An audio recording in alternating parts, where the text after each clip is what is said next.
Donald Trump is saying, if Nigeria cannot protect Christians, we are going to move in viciously, and we are going to do so to protect Christians. And I think Trump is being advised that the Nigerian government is working softly on this issue because President Bola Ahmed Tinubu is a Muslim, because Vice President Shetima is also a Muslim, and that if it were different, they would behave differently. But from where I sit, that is not necessarily the case. The situation in Nigeria must be understood from a historical context.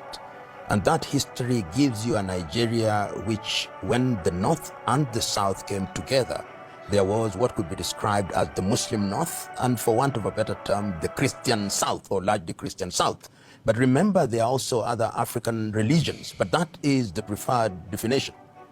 With the consequence that Nigeria has always had tension of one kind or another, the tension that led to the civil war in Biafra, which was not founded on Christianity at all, and of course the many coups d'etats that saw at that time in the 1960 of the killing of people like Ahmadu Bello from the north, and the imposition of the military administration.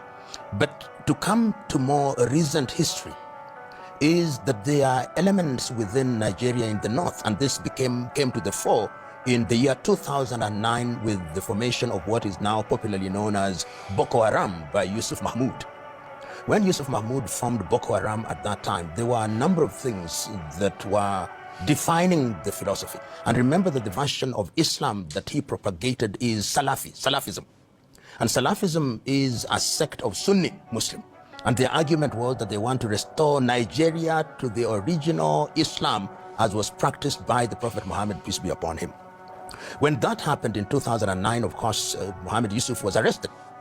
When he was arrested and he died in jail, he became a martyr. And that changed the complexion of Boko Haram, which means Western education is bad, if you were to render it in simplistic terms. And the whole idea, and this is what they were selling at that time, what is the value of this education where you get education but there are no jobs, there are no opportunities? And that appealed to very many young people in northern Nigeria. And that is why it is characterized as Muslims rising against Christians.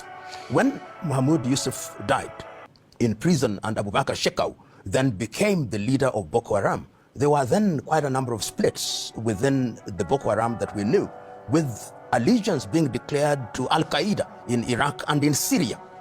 Meanwhile, activities then heightened and they started killing persons because of their religious affiliation.